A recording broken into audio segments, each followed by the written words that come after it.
I call the special meeting of the Natrona County Board of County Commissioners for Monday, July 18th, 2022 to order. Madam Clerk, can we have roll call, please? Commissioner Hendry? Here. Commissioner Milne? Here. Commissioner Nicolason? Here. Commissioner North? Here. Chairman Bertolio? Here. Would you please stand and join me in the Pledge of Allegiance?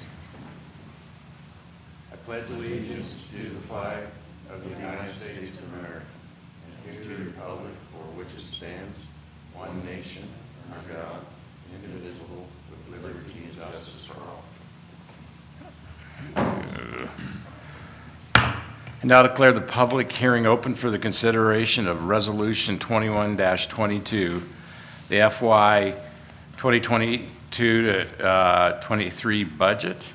The hearing will be conducted in accordance with state statutes, rules of the Natrona County Commission, and other applicable laws. I would ask those individuals who wish to address the commission to approach the lectern and state your name and address.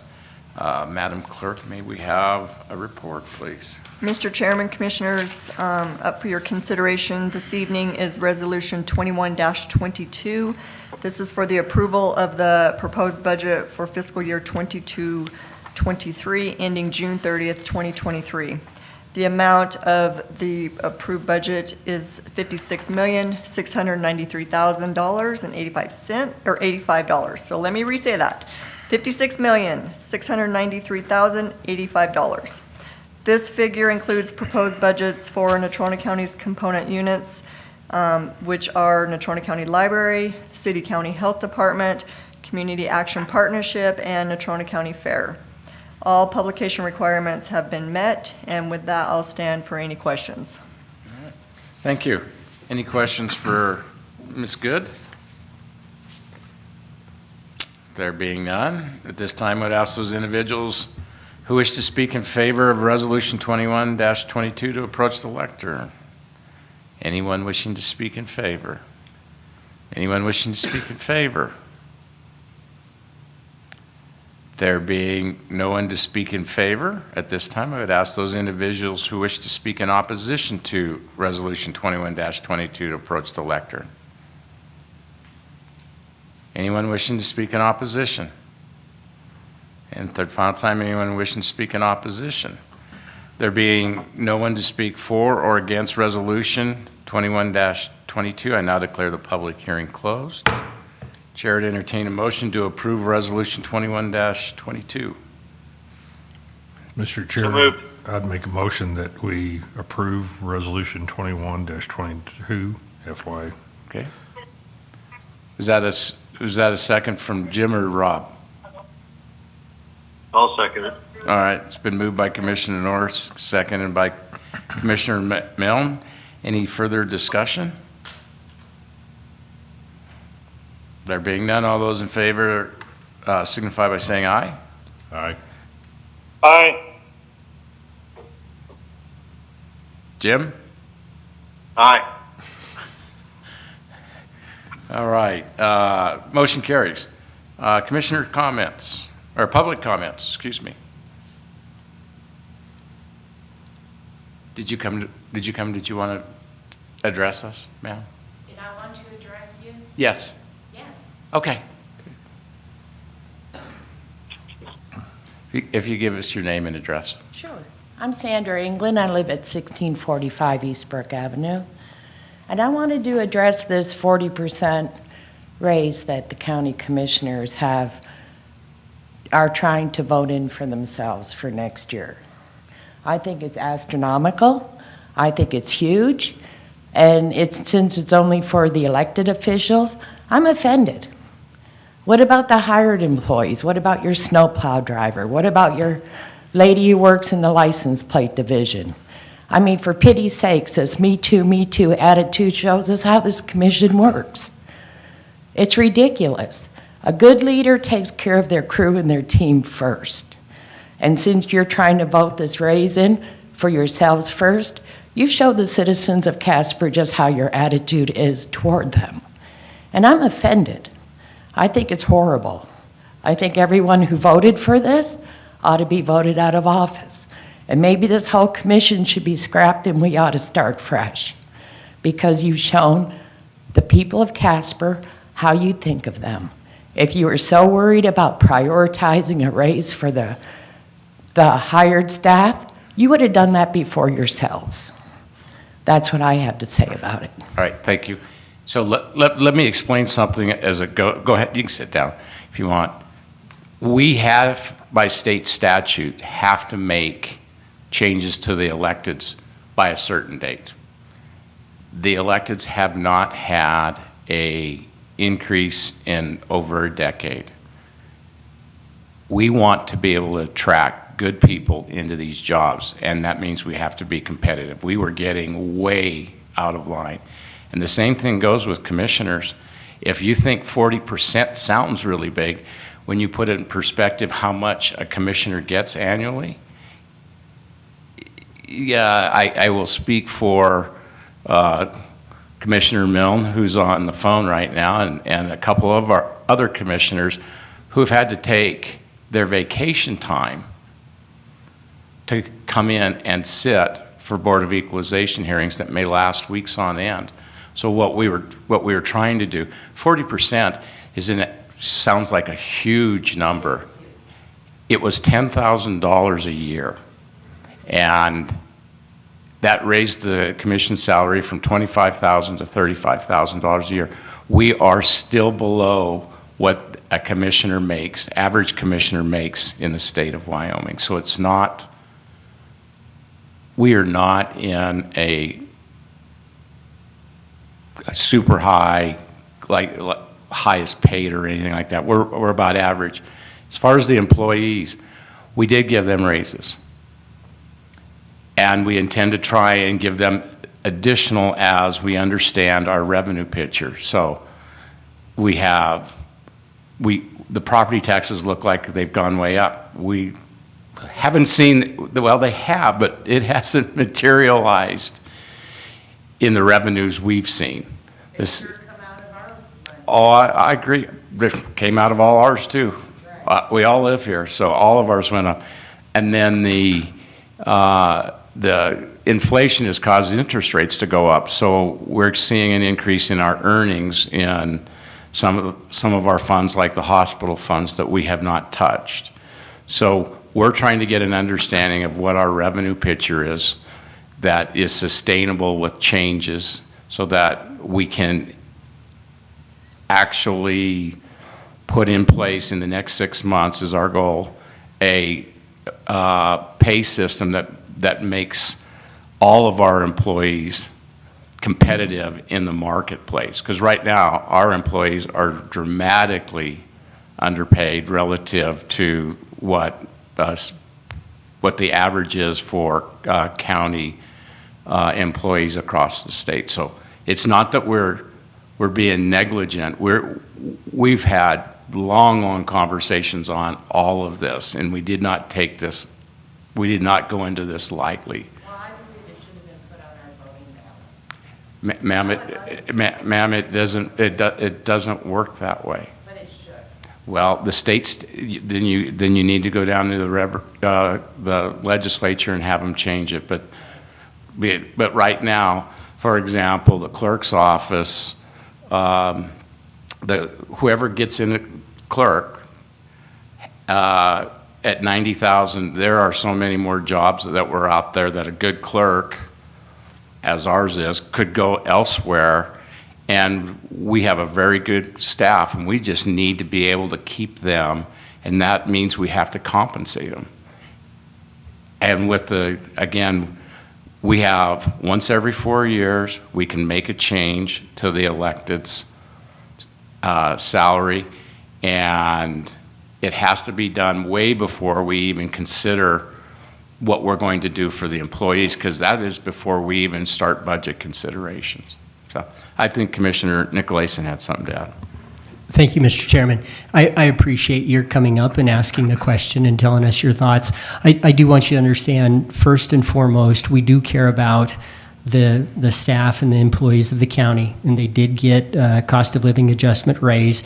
And as we've stated before, we're looking at implementing additional compensation benefits toward the end of the year, hopefully well before that.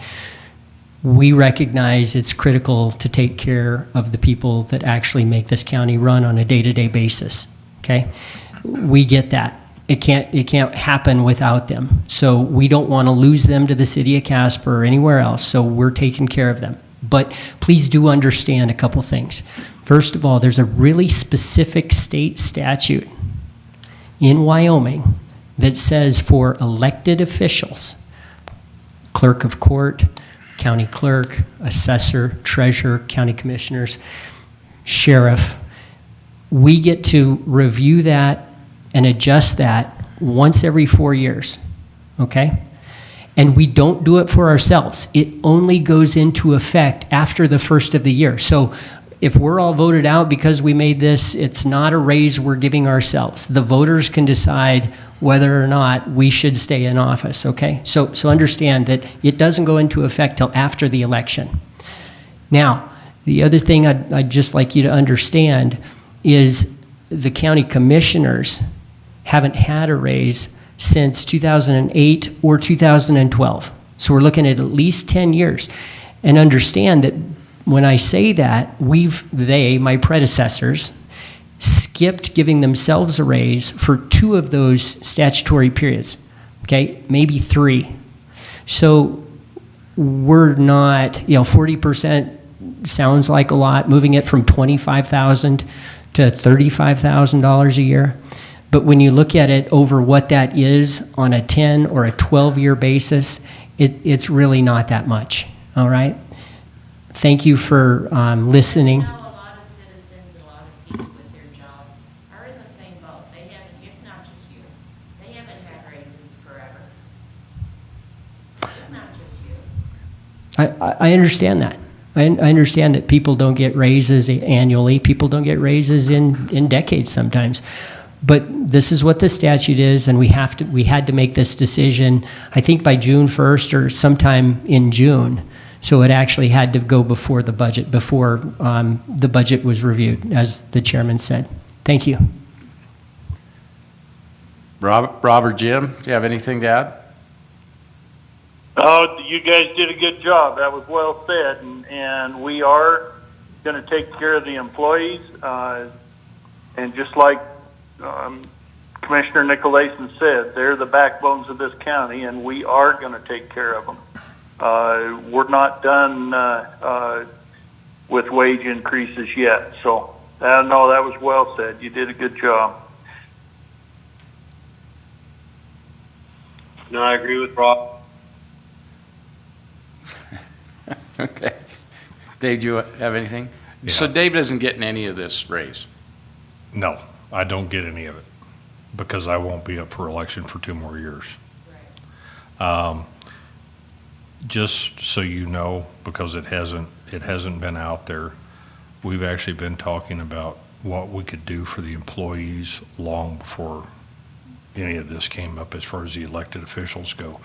The biggest problem that we had was trying to figure out how much money we were actually going to have available to us so that we could have a balanced budget. And because of that, we have to wait a little bit later on in the year before we can sit down and have all those numbers, because a lot of the tax revenues and everything else don't come in until June. And so it's really difficult to project just how much we can actually give the employees. And we were talking about it for quite a while and trying to figure out different options as far as what we could do. The other thing that makes it really complicated for the county employees is that we have so many variables as far as the different job descriptions and what they're doing. And Prototype it from another county that seems to be successful in what they're doing in balancing their budget. say that one more time. Then prototype it from another county that seems to be doing well to stay in their budget and do what they should do by their employees. pattern it after a county that doesn't have near that problem. The challenge with that, and I'm not trying to deflect what you're saying, I'm just being honest with you. Out of 23 counties, none of them are alike. They're all a little bit different. I mean, we have different.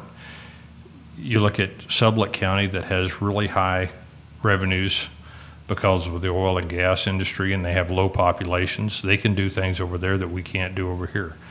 If you compare it to Campbell County, in the past, they've always had a whole lot of money that they could utilize. Well, with the coal industry up there being hit so hard, a lot of their revenues have changed dramatically. So it's really, I mean, like I said, I'm not trying to deflect or not answer the question, but it's really difficult to compare apples to apples when every one of the 23 counties are different. Oh, I realize that. And so we're trying our best to make it so that it's equitable as we can for the employees of the county, and make sure that not only the top end, but also actually percentage-wise, the people at the lower end are going to be making a much higher percentage increase in their raise than the ones at the top level, because of the way it's structured. And so we're trying to help the little guys out too. Right, because they're not the little guys, they're the majority, they're the citizens, they're the ones that voted you in office. Well, I mean, the employees that are at the lower end of the pay scale is what I meant to say by that. Yeah. But we are trying to take care of the employees, and that's actually something that we have been discussing for a long time, but you have to know what your revenue base is going to be before you can start really coming up with that final number for your budget. But we do appreciate you coming in and talking to us about it. That's important. It is. People to realize that they can come to these meetings. It is. And not feel intimidated or bullied or Yep. someone to say, oh my gosh, your 3 minutes is up. Yeah. I mean, that's ridiculous. So, You know, we have to be able to talk and have a conversation. And you have to know how your citizens, the grassroots people of this town, how they feel. Well, thank you for coming. So, commissioners' comments. Commissioner Hendry. I really haven't got anything. You guys did a good job explaining that. So I really don't have anything. Okay. Commissioner Milne. No, I don't. I can't say I really have anything either. Would have been nice if we could have got this done earlier. It should have been. Oops, but it is what it is. At least we got the budget in and done. There you go. Okay. Commissioner Nicolason. Nothing. Yeah. Commissioner North. nothing else. Thank you. And I have nothing. With that, we are adjourned.